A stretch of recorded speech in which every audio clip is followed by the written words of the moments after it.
Hello there. Demon Slayer Infinity Castle Part 1 is finally on Crunchyroll. You know what that means. It's time to talk about this movie in meticulous detail. Well, let's go.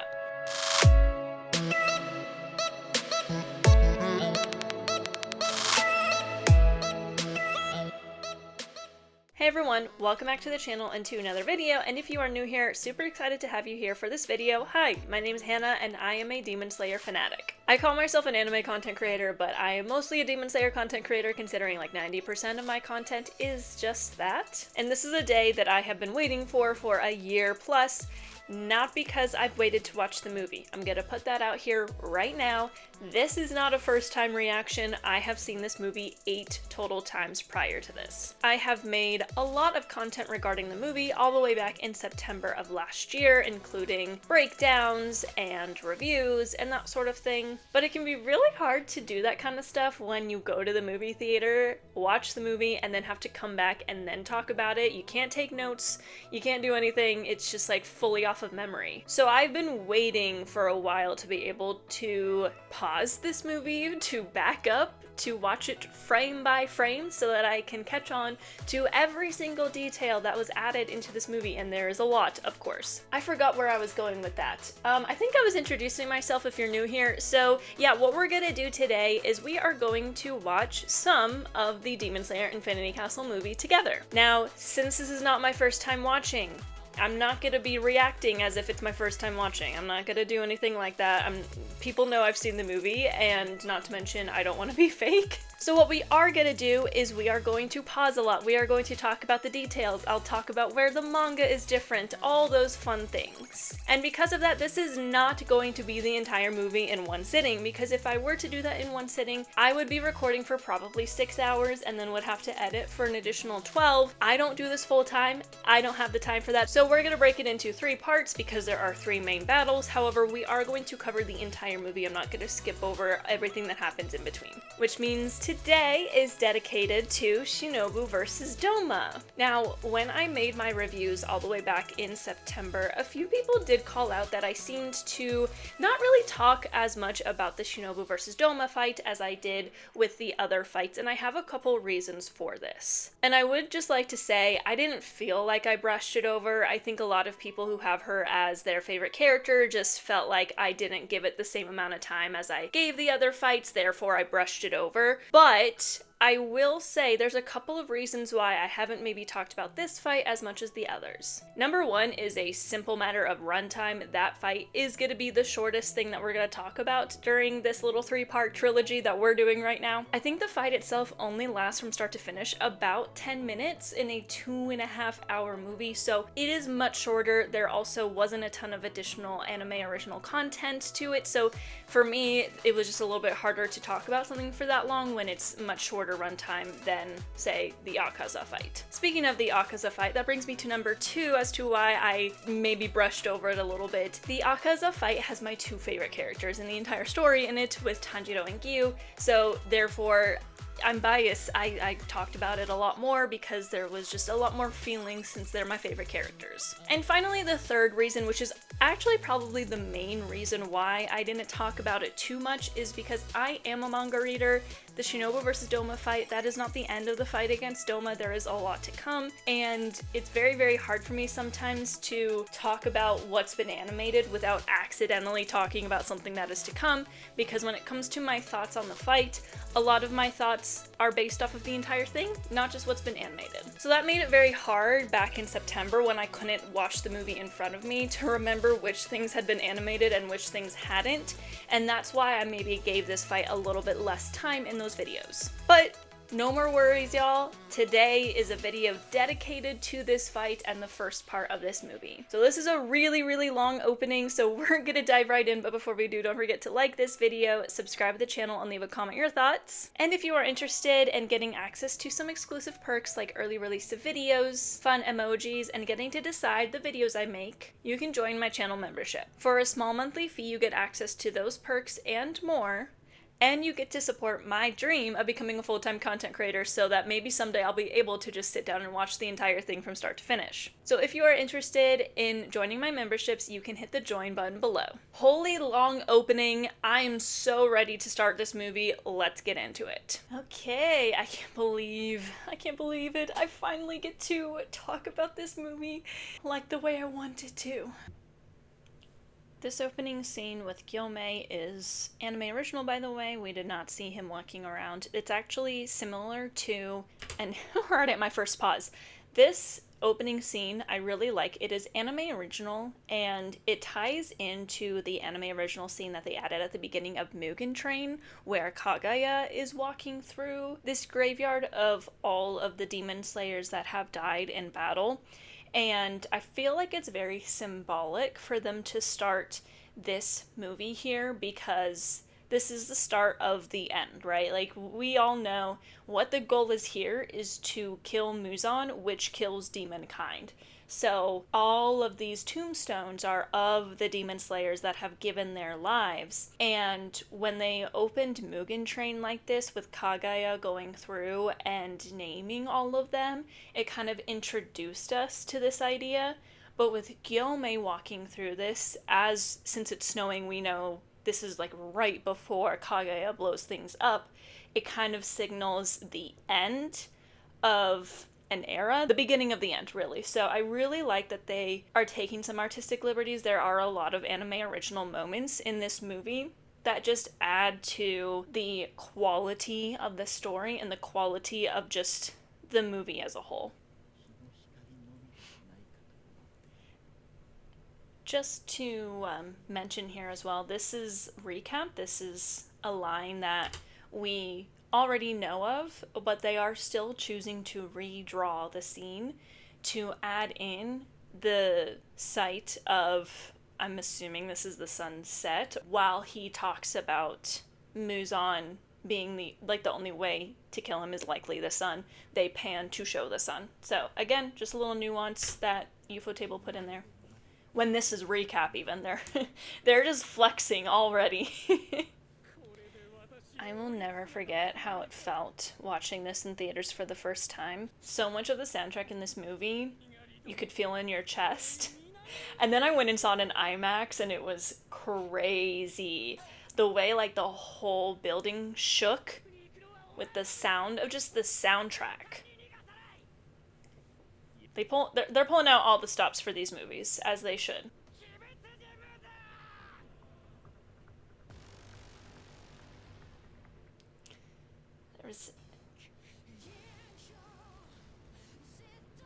There's just nothing like this feeling. Like, we have this like super quiet opening, and then we get just freaking hit with this like intense music as we fall through the Infinity Castle.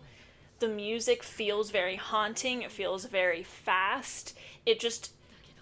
You have this moment where you're like, okay, this is the start of the movie, and then it's just like, wha-bam, get ready, because this is going to be intense. And they just do such a good job at making sure that we understand that this is it. This is the end. Obviously, it's the beginning of the end, but it's pretty crazy. And all of this falling through the castle, except for a couple of lines from Tanjiro, I believe, is all anime original. They really just took their time to set this up, which I'm really, really happy they did.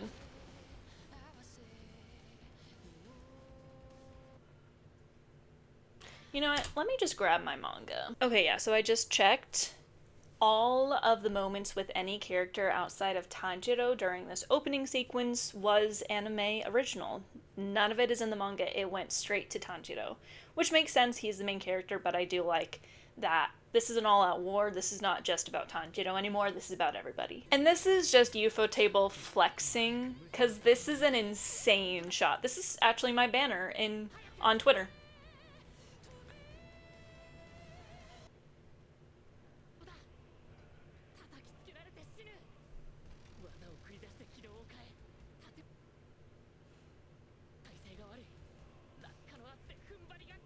I'm pausing again. I warned y'all I was gonna pause a lot. That's the whole point of me doing this. I have a theory about this because in this moment, Tanjiro seems to be the only person who's struggling to find his footing, right? Even these slayers that are much lower ranked than him, definitely not as talented or worked as hard or got as far, keep in mind, from what we know, what they showed us, Tanjiro got the farthest of anybody else in the Hashira training. He should be kind of the only one who's like close to Hashira but not actually at this point, right? So it seems odd that he is struggling to hang on, to find his footing, to be able to use a breathing form, when so many of the other characters seems to be just fine. So my theory is that Muzan actually sent him down in a way where he was literally trying to kill him on impact. Like, specifically Tanjiro, because Muzan has this fear of him still. He can talk the big talk like he did when he first sent him in, but he is genuinely scared of Tanjiro because of his earrings, right? So I think Muzan told Nakime to send him down the castle in a way where he would not be able to find his footing, like a certain spot that made it nearly impossible, or with more force, something like that, so that he could just get rid of him, because he's like, Tanjiro has killed so many of his upper moons and stuff, like Tanjiro has lived up to the fear. Like, he hasn't done anything to make Muzan not fear him. So I think that he did that on purpose. But luckily, we have one of my favorite anime original scenes. I audibly gasped in the theater.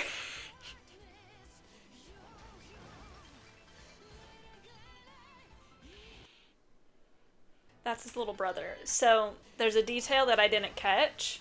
You can see him right here, waiting for him. So the first couple of times you watch this, it moves so fast and you're just in so much awe that you don't catch the details. This happened at the end of Hashira training as well. Kind of a similar situation. It's when Muzan and Tanjiro are having their little F you, that sort of thing. If you zoom in, you can see Gyu actually sits there and waits for Tanjiro, because at this point, Gyu is pretty determined to protect Tanjiro. Like, Tanjiro is what's front of mind for him, because he has decided that he is worthy of being the Water Hashira, and he wants to prove to himself that he is worthy by protecting Tanjiro during this. He doesn't outright say this, right? But it's easy to pick up on the context. I love this little detail that you can see him. He was timing it. He blew past him and then used his water breathing to bounce back, because it's not that he's just defying gravity. Like, he's using the Infinity Castle, although gravity is different here, so yeah, whatever. He's using the Infinity Castle to catch him, and you can see him sitting here waiting so that he can time it right to jump and grab him. And then my man was running. And I just love this additional scene. In the manga, it goes from Tanjiro's little monologue where he was saying, like, I can't grab on, to this moment right here. It skipped over everything else. So, again, hats off to Ufotable. I'm going to be saying this a lot. The anime original content in this movie just really works so well to make this movie even better than what it could have been. And of course, these two are my favorite characters, so like any of this additional content that they're adding for us, I'm gonna eat up. Because I genuinely like started freaking out the first time I saw this, and Gyu was like flying through the Infinity Castle to catch him. I'm like, oh my god, it was crazy.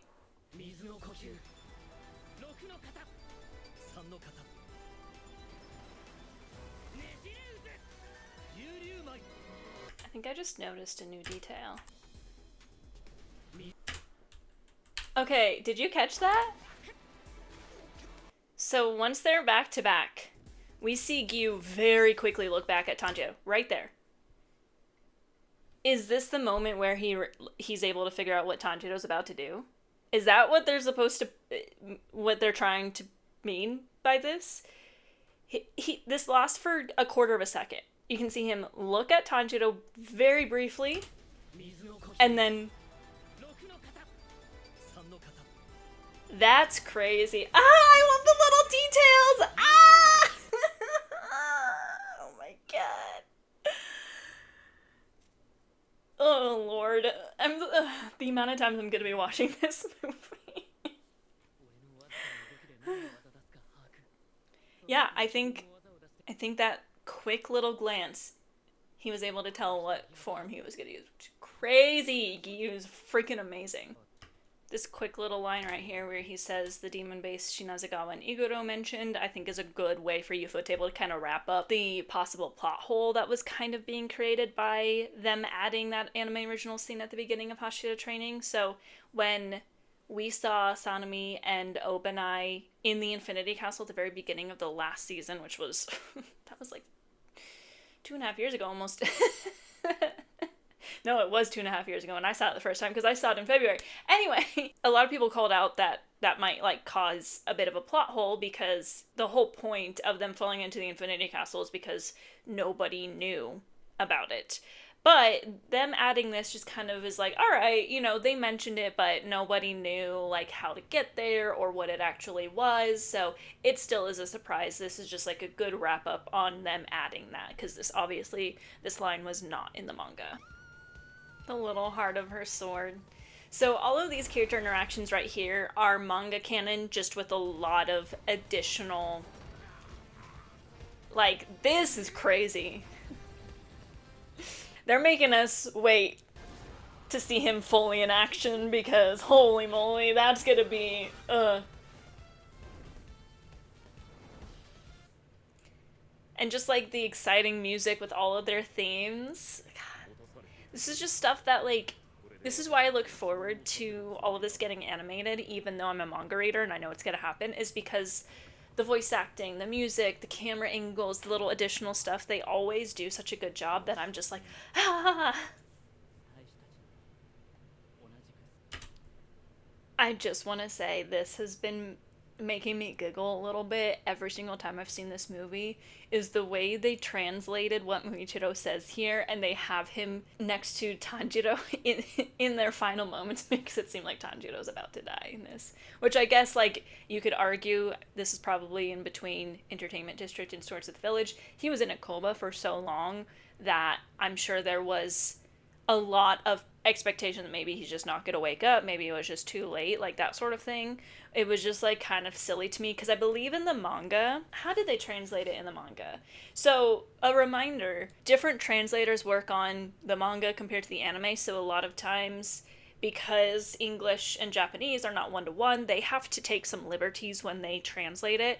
As someone who can speak a little bit of Japanese, I don't always agree with the choice that some of these translators go with, but they do it that way. Yeah, in the manga, he says he did the same for the other core members who nearly died like a father, not in their final moments. So it just made me kind of giggle that they worded it like that while he's next to Tanjiro, to make it look like Tanjiro's in his final moments. So it's interesting that they went with that subtitle route, but what do I know? I don't know as much Japanese as translators do, so... We're starting to see the very beginning of Sanemi slowly changing? Breaking? However you want to word it. Because of course when he cries, he still has a crazed look on his face. It is still Sanemi, after all. The OST really is just so grand as they intertwine every single character theme just back to back with this, like, very grand feel. Again, because it's like, it really gives you the feeling like, oh my gosh, this is it. Like, they're all here. The way he got rid of both of them at the same time is insane. I bet Zenitsu's voice actor was just so excited to not have to yell and scream this entire movie. Give his voice a break. I can't imagine it's like that easy to scream like that constantly. It's gotta be hard on your voice. Can we talk about this? UFO table. Like, this shot isn't in the manga. Like, this is just them being freaking extra. It goes from Zenitsu saying, I'll never forgive him, never, straight to Shinobu saying, I smell blood. So this shot is 100% just Ufotable saying, hey, the Infinity Castle is literally another dimension. It's not a building, it's not a castle, it is a fortress, which is kind of the original translation we got. A lot of people say they prefer Infinity Fortress as the name for this. I will say it is Mugenjo, which Jo does translate to castle. That's actually what they call all of their castles that you go and visit in Japan. They say like Matsumoto-jo or Himeji-jo. It's something I noticed because I went to Japan last year. I'm going again this year, and I noticed like the kanji being the same as Mugenjo. So anyway, crazy. It looks real. Like it looks like I can just touch it. It's a very Tanjiro line for you to say, Shinobu. The way the entire theater gasped. Because we were like, oh, why did that freak me out? Baby Shinobu. I think sometimes we forget too. She's only 18 in present day. So, like, this is. I believe she's supposed to be, like, 14 here. She's just too young to. Like, all of them are too young to experience all of this.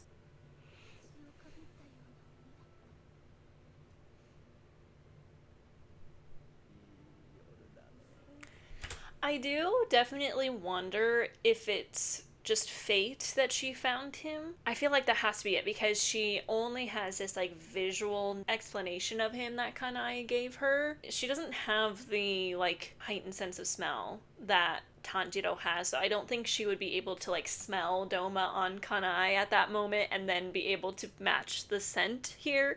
I don't think that's something that Shinobu can do. So I do think that it's just fate that she was able to find him this quickly, because like think about the fact that I said this a while ago, but like all of the fights are random, as in it doesn't seem like there's really a reason for each character to be dropped where they end up to find which upper moon that they find. It just seems very randomized. I'm not saying that each fight is random. Every fight focuses on emotional connection. Every fight, these characters have history with this character in some way, shape, or form. And I don't want to get into too much detail because obviously we don't know all of the fights because we've only seen 3. But like think about the 3 fights that happened in this movie. You have Shinobu against the demon that killed her sister.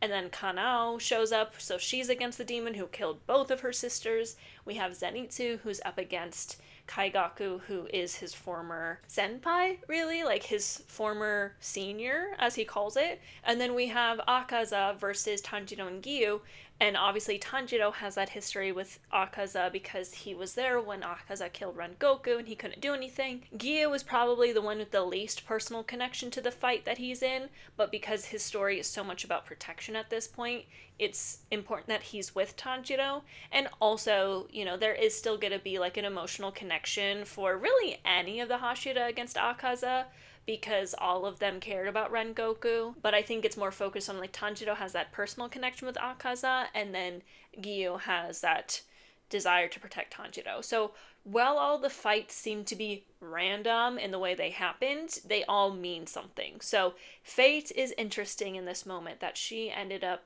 finding Doma. Watching this again is just like taking me back to September of last year and how insane it was when this movie finally came out here. It's like almost nostalgic now. Could we see her? No. I like it when they show like a character is so fast that you just don't see them until they're somewhere else. Oopsie daisy. Ugh. I hate Doma. The nails slay, though. The outfit slays, though.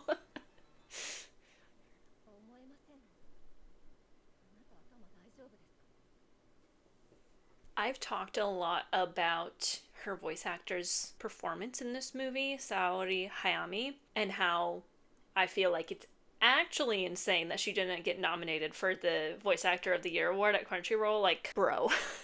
Like, her name not being on there actually made me more upset than not seeing Hanai-san on there, which is saying a lot because we all know how I feel about Hanai-san. But I actually got to see her live dub this very scene a couple of weeks ago at Anime Expo, and can I just say I have an even bigger respect for her than I did just watching the movie and hearing her. Shinobu has such a interesting persona for most of the story. We've met her, she was the second Hashira that we met behind Giyu, who we met in the first episode, and she's always been so smiley and very light, and her voice just seems so like it didn't change even when she was killing the sister demon, the spider sister demon, right? She remained this like moshi mosh daijoubu desu ka when Zenitsu's like dying in front of her, right?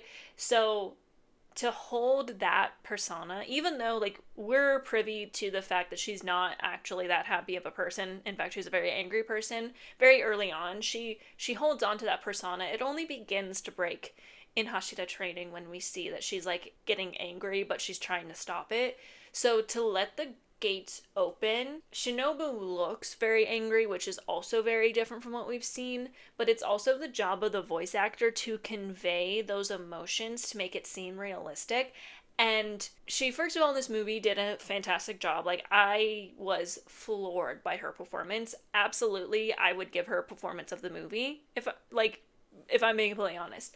On top of that, seeing her do it live, the way she performed, like you could tell, and every voice actor is different, she felt those emotions. Like, she genuinely looked angry when she was doing that. And that might just be because she has to. Like, she has to get in touch with, like, her inner anger when she's voicing a character that's so angry. I just found it so interesting to watch her. She live performed pretty much here until, like, a little bit after I think she stopped at her saying the breathing form. Just incredible. Absolutely stunning. I get chills just thinking about getting to experience that. So there's a lot on the shoulders of the voice actor since this is not live action, and obviously the characters can show emotion by their face, but what makes the anime different from the manga is the fact that we get to hear the emotion in their voice. So it is very important for them to nail these performances for a manga that's so loved by so many. So she did an absolutely incredible job. Her performance here made this scene way, way, way better than it could have been. And it already is amazing. Also, Miyano, he's just incredible.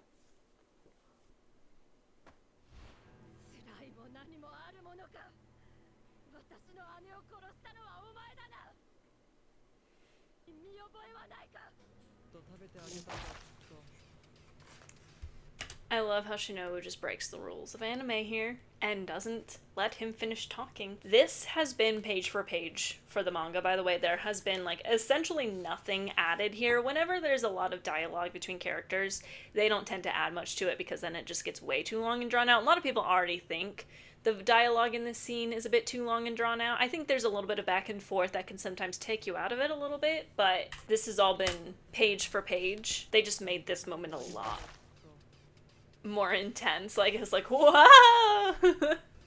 And just like incredible animation and visuals here with the bugs and everything. Unfortunately, they took out her doing a like backflip here, because in the manga she did a backflip to get away from this attack.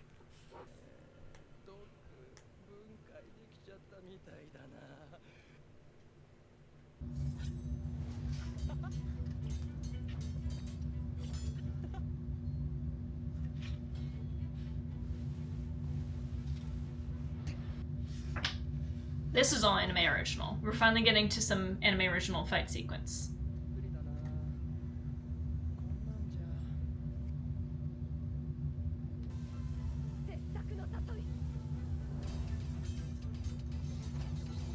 God, the music too, just like...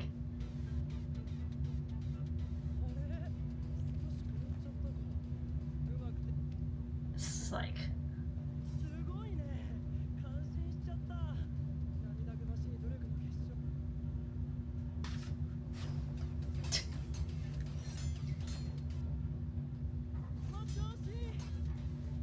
Okay, so from the time she said that she had anticipated everything so far to here was all anime original. I think this is the only anime original moment in this entire fight sequence. So they still added some, but they didn't as much as I think a lot of people felt they would.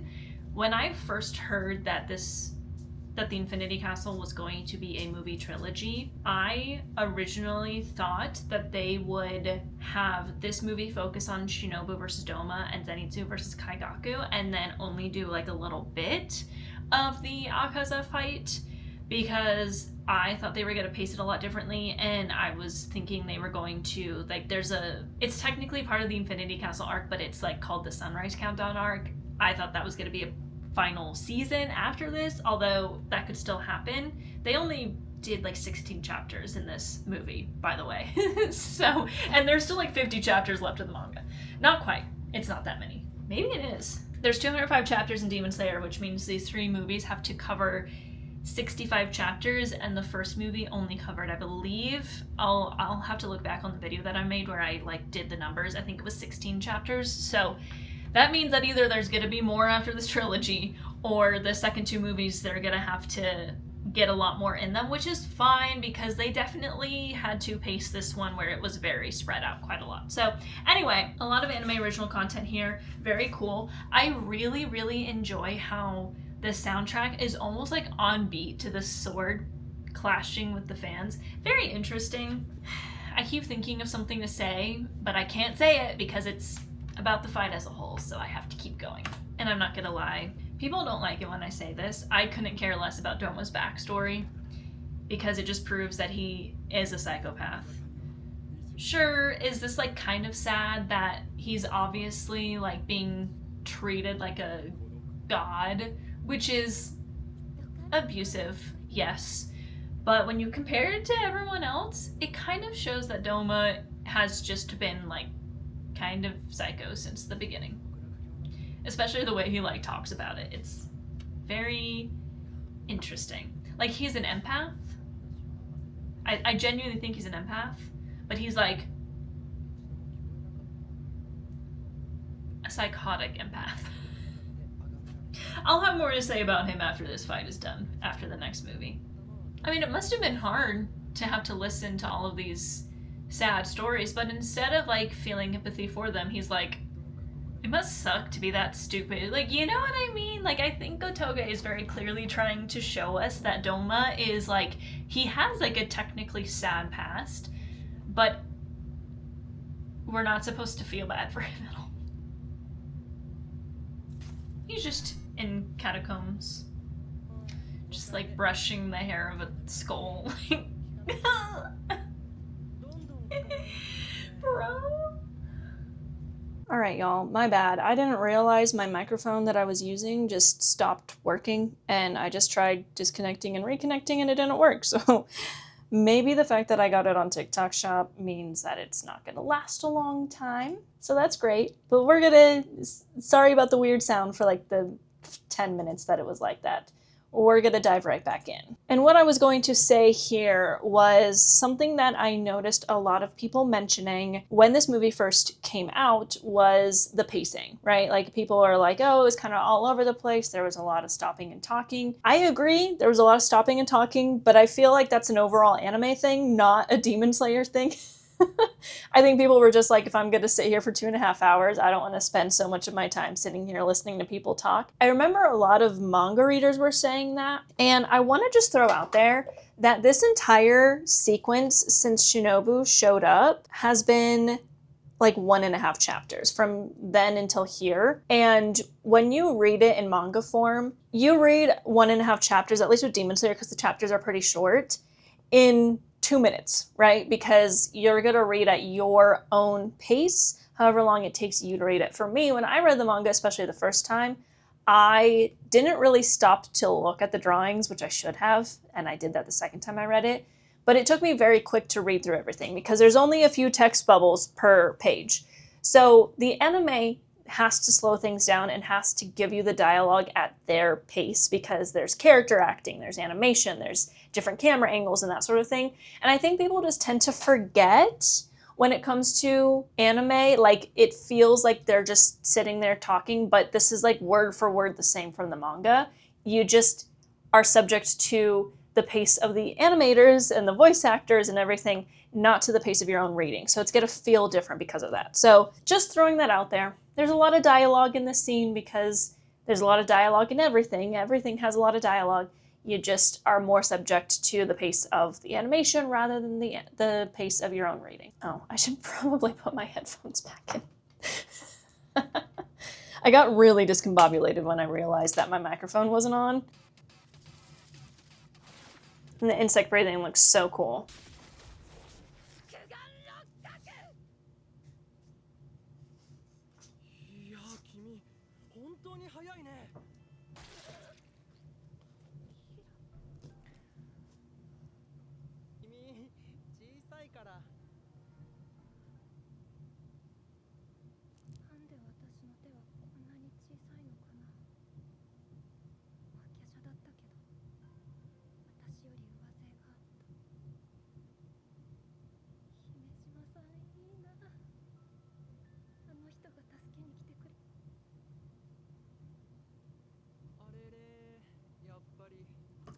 I think Shinobu's story is so interesting because a lot of people get upset with the fact that, like, we have this strong female character, but she's specifically depicted as weak compared to the other Hashira. But I'm not saying I fully disagree with that. I am saying that I do think it's interesting that they show her in a way where it's like she is physically so small that she can't behead a demon. Like, her body mass just does not allow for it. And that's like true to a point, you know, like if someone just were genetically that tiny, like, you're just not going to be able to gain the mass to generate the strength to behead demon. And we've already seen throughout the story that these demons' necks don't cut like butter. You know, even Tanjiro struggles to cut some of the demons' necks because they're so thick and so strong, especially the stronger they get. It's obvious that Doma's neck is probably the third thickest and hardest to cut of all the demons, right? So I think her story is very, very interesting. Does it kind of annoy me that, you know, we have this female Hashira and they're like, oh, but she can't behead demons. She's super weak, right? And then people also take that and say, oh, she's the weakest Hashira, when it's like, I don't really think she's the weakest Hashira. I think she is physically, well, I know she is physically the weakest because she is the only Hashira of all of them to not have the ability to behead a demon. But I think she makes up for it in a lot of different ways. She is, in fighting style, the fastest. He's saying, like, she's the fastest that I've ever seen. And she also has a really strong thrusting strength. It's said in one of the little doodles in the manga, I can't remember exactly where it is, so I'm not going to sit here and search for it, but she actually is so strong in thrusting that she can destroy a boulder by thrusting her sword. That's insane, by the way. That's insanely strong. It's just this one thing that she can't do because of the way her body is built, that she can't slice a demon's head off, that ends up being her downfall, and that she's struggling with this. And I feel like a lot of us can relate to that because it's something that you can't control. There's something about every single human being that it's just the way your body is. You can't change anything about it. And a lot of us struggle with that. Obviously not to the lengths of her, where it's like, okay, this really ends up being her downfall, because since her poison is just turning out to not be strong enough to kill him in this moment, you know, he's upper 2. She's sitting there thinking, if I was as fast as I am and I could behead him, she probably could have defeated him, which is crazy, by the way. Crazy, considering Rengoku couldn't behead upper 3. That's how freaking fast she is. It's just really tough. Yeah. That's how you know a character's close to death, is when they start seeing ghosts. There's a couple times where someone sees a ghost and they're not close to death. But most of them, yeah.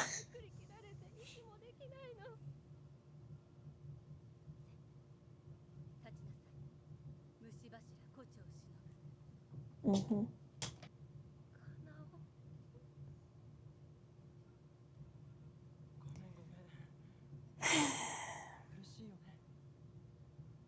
See, like, he's acting all empathetically, but he's psychotic.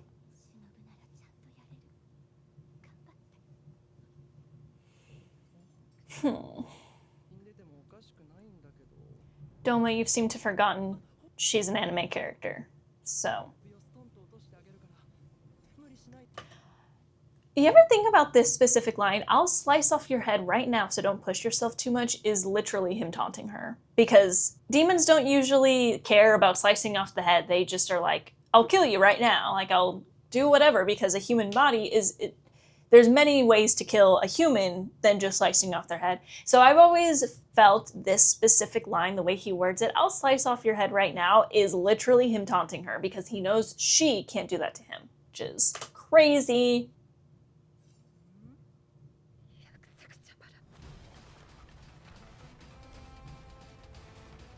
She is literally so fast with this that we can't see her at all. We just see streaks. And he is genuinely being put on the defensive here. Like, you can argue he's been playing with her the entire time, but he looks genuinely, like, taken aback, like he's actually on the defense here.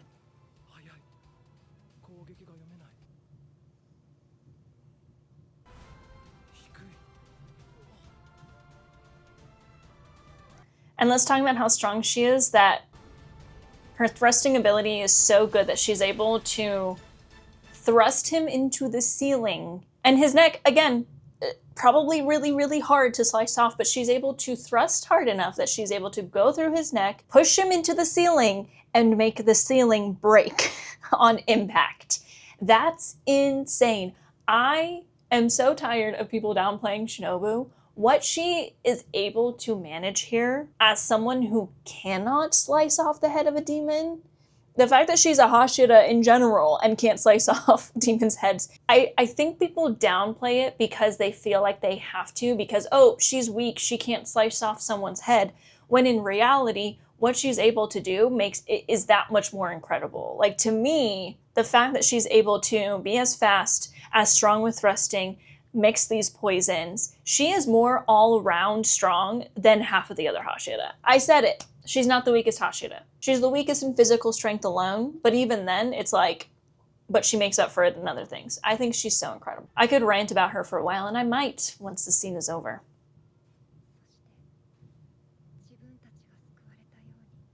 Little lore drop that Gyomei is the one who rescued them. If you have not read the light novels, I highly suggest reading The Flower of Happiness, I believe is the one with the chapter with him in it. But it goes into his relationship with the Kocho sisters a little bit, because he is the one who saved them. And I really, really liked that chapter. I felt like it explored all three of their characters so well. And I wish it were like in the anime, but alas.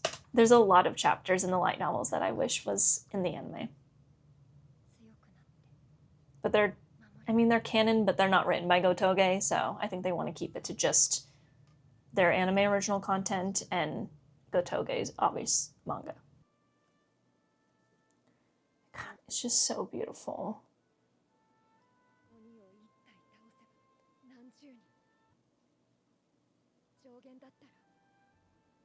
Like, that's insane what she did, truly.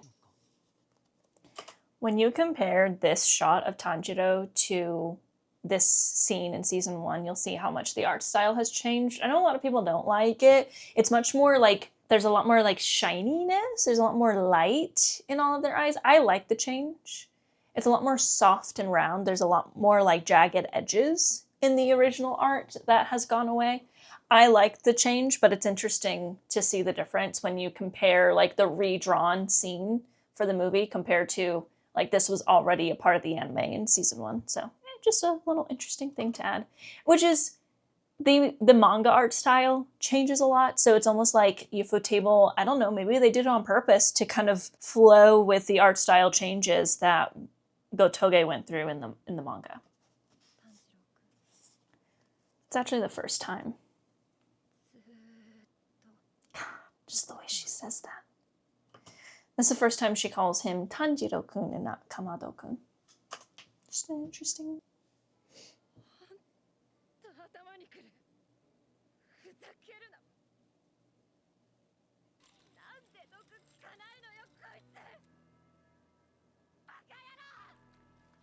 God, her voice acting was just so good. I've said it so many times, but I can't not keep mentioning the anger in her voice. This makes me very uncomfortable. I don't cry over this death because I feel uncomfortable by how this goes down.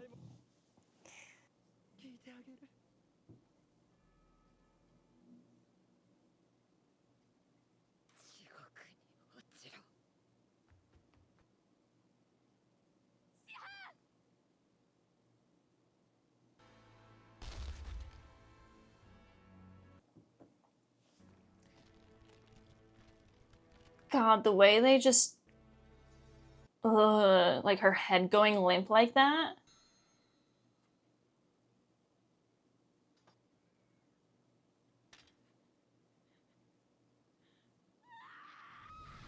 Okay, so another shout out for Reina Uere, who is Kanao's voice actor. Kanao has been quiet the entire time, even though she started to talk since her conversation with Tanjiro in season 1. She still hasn't been like super vocal. When she's been talking, it's been very like kind of just as light and airy as Shinobu has for most of the show. But that scream, like I felt it in my soul. I still feel it in my soul for the 9th time that I'm watching this scene unfold. But when I read the manga, I was genuinely just not sure what was going on here. It was very confusing. I've seen a couple people react to this movie already, and they themselves were still like kind of confused by what's going on here with Shinobu. Like, is she actually dead? Imagine what it was like in the manga when you don't audibly hear the crack. You don't audibly see her head just like go limp.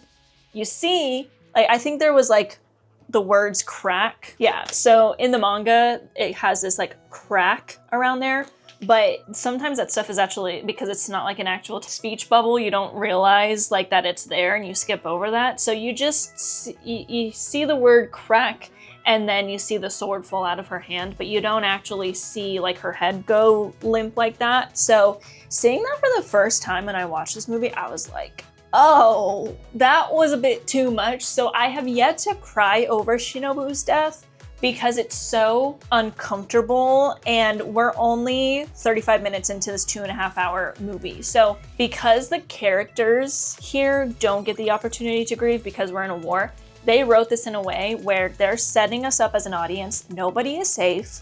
People are gonna die. And by the way, unlike with Rengoku, you don't get the opportunity to grieve her death. You're like, this is Zenitsu's foot. We're like immediately going into the next fight. I personally, as hard as it is, I really like how they do this. I think I'm gonna stop here because there's a little bit more about the Shinobu fight with Kanao. But I think I'm gonna include that with the next part because I've already talked a lot about the in-between, which means we're definitely not even a third into the movie, which means some of these other videos are gonna be a lot longer, but that just feels like that's where I'm gonna put a pin in it. This is gonna be the end of part 1 of my series. I think this might be a 4-part series. I might have to dedicate an entire video to Akasa's backstory because I think Akasa's backstory technically covers more time than this entire fight. So that's great. Okay, there's a couple things I want to say, but it's about what is still to come, so I can't say it yet. Yeah, this is interesting. They only added that one little fight sequence in between her saying, like, I anticipated this, and then Doma's little flashback. That's the only thing that was anime original. Everything else is pretty much page for page of the manga, and it was only about 2.5 chapters. 3.5 chapters. The moment Shinobu said, I smell blood, and that was like the start of that fight. That was the very end of chapter 140, which, by the way, chapter 140 covered everything from the start of the movie because chapter 140 or 139 is where the anime ended in the last season. So that entire thing, the first, what was it, like 10 minutes of the movie was chapter 140. And then at the end of chapter 140, like the last 2 pages of it is when this fight started. the fight ended with Shinobu being killed and then Kanao going in. So they did actually, this part right now with Zenitsu, maybe I should have kept going. This part right now with Zenitsu got moved around. His dialogue here is at the end of chapter 143.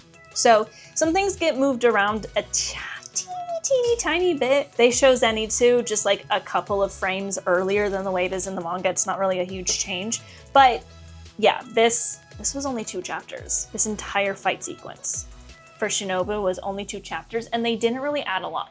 I have some predictions as to why, mostly because this fight is obviously not over. We know like Doma is still alive.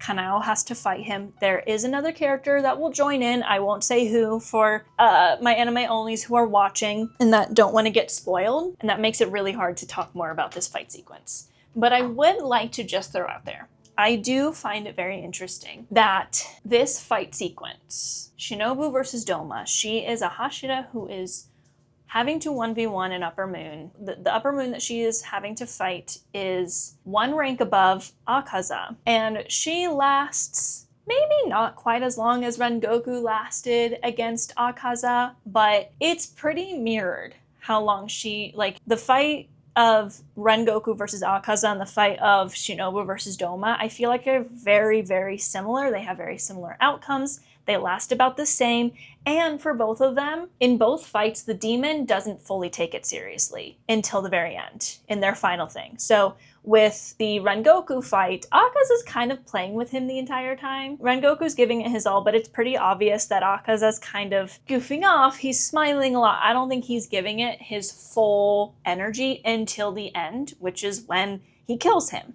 The same can be said about Doma. Doma is kind of playing with her. He's not giving it his all until the very end when Shinobu kind of catches him off guard and then he gives it his all and then kills her. They're not exactly the same, but I do find it interesting that, and I think this has to do with where they're placed, which is, I don't think there's really a critique here. I think it's just more of an observation.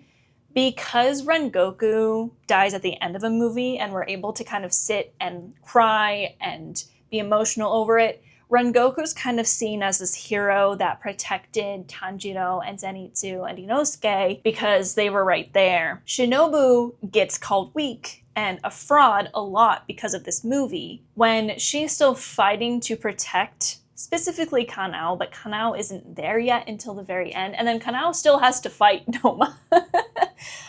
So because of that, Rengoku's seen as a hero, but I think their fights are very similar. I think both of them should be seen as heroes who gave their all, but just could not 1v1 a member of like the top 3 upper moons. The only upper moon that we see 1v1 prior to this, and I'm not talking about what happens in this movie because obviously we also see an upper moon get killed by someone one-on-one, but the only one we saw was Gyoko. None of the upper 3, and I'm talking Akaza, Doma, Kokushibo, can be taken on 1v1 and that Hashira survive. Shinobu was trying. She was absolutely trying, but it just, like, her poison just wasn't able to take him out. I have to stop my conversation there because there is something to come with the fight. While this is Shinobu's end, it's not necessarily the last that we will see of her. That's all I'll say. Be ready.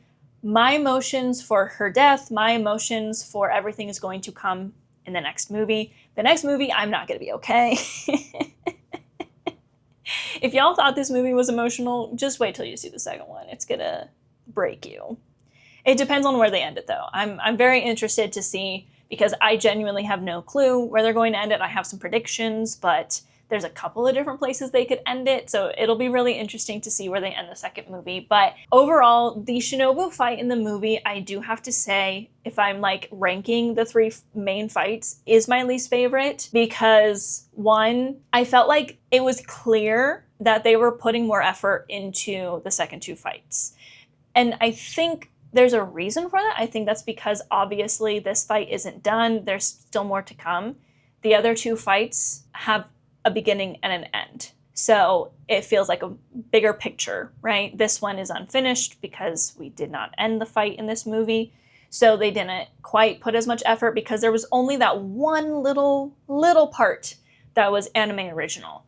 Now keep in mind, I don't know about the Zenitsu fight, we'll talk about it in the next video. I already know, because I've already talked about it quite a bit. The Akaza fight, there is a ton of anime original content in that fight. Like a ton. So clearly, like, there was a lot more effort, but that is kind of the main fight. I mean, the movie is literally called Akaza's Return. The other two fights in this movie were just not as important. And that goes for Shinobu's fight, because it's going to play a much bigger part in the second movie, I think.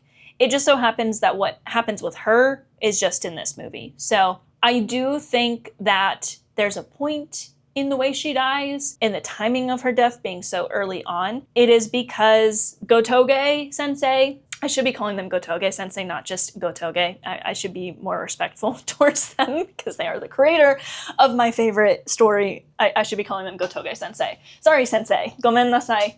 Gotoge sensei. I think Gotoge sensei put Shinobu's death so early on in the Infinity Castle. I mean, when you think about it in manga terms, it happened immediately. Like, you're holding your breath because we just entered the Infinity Castle, and then you pretty much just flip a few pages and she's dead. The anime, you had a little bit more time, but it still happens very early on in this movie. That's the point, because the characters in the story are not getting the time to grieve. They have to just keep fighting, because this is not the end of a fight like it was with Rengoku. This is the very beginning of this. And we're gonna see, which I'll talk about in my second video, since that'll cover the scene where we see some characters react to her death. We see that they don't really get the opportunity. They don't get to pause, they don't get to stop. Like, they have to just keep moving forward, because if you stop and you grieve, and Rengoku even says this to Tanjiro, like, if you stop and grieve, the world's gonna keep moving forward. Well, in this is like that on steroids, right? Because if you stop running and you start crying, a demon's gonna attack you and you're gonna die, because where they're at is literally crawling with demons. So I think we as an audience are supposed to feel that as well, but we are going to get the opportunity to grieve and get those emotions in the next movie. Believe me when I say, I don't cry over Shinobu's death. I don't cry over the actual scene of her death. I am gonna cry over it in the second movie when we get an opportunity to experience some emotions about it. But I think I covered just about everything else that I wanted to say. This video is, I think I've been recording for about an hour, 15 minutes. I'm gonna be cutting out a lot, because there was a lot of stuff where I was just kind of sitting there watching, and obviously that's all getting cut out, because the point of this video, like I said, is to just talk about the minute details. So when there isn't really any details to talk about, I'm gonna just skip over it, because if you want to watch a reaction for the first time, then go watch a reaction for the first time. That's obviously not what I'm doing here. This is very different, but that's gonna be it, I think, for part one. We'll see. There might be 4 parts to this. I might just need to make Akaza's entire backstory be its own video, because that's a whole thing. We'll see. Anyway, thank you so much for watching today's video. If you liked it, don't forget to like the video, subscribe to the channel, and leave a comment your thoughts. Don't forget to stick around. Part 2 is, I'm gonna have to figure out my schedule, because I was planning on doing a deep dive video just into Kaigaku, but I might just release these parts one by one so I can get it done while it's fresh in everyone's mind, and then I'll do the Kaigaku deep dive after I've gone through all 4 parts, or 3 parts, depending on what I decide. So we'll see, but make sure you hit that subscribe button so you get to see all of the parts, and you get to join me for the others, because I think we're just getting started with this movie. There's gonna be a lot to talk about with the rest of the movie. I think I have more thoughts. Well, I know I have more thoughts on everything else, because I am holding back since I can't fully talk about this fight until it's all animated. So just a reminder, if you feel like I'm not doing Shinobu justice, I love her. She's literally my 5th favorite Hashira.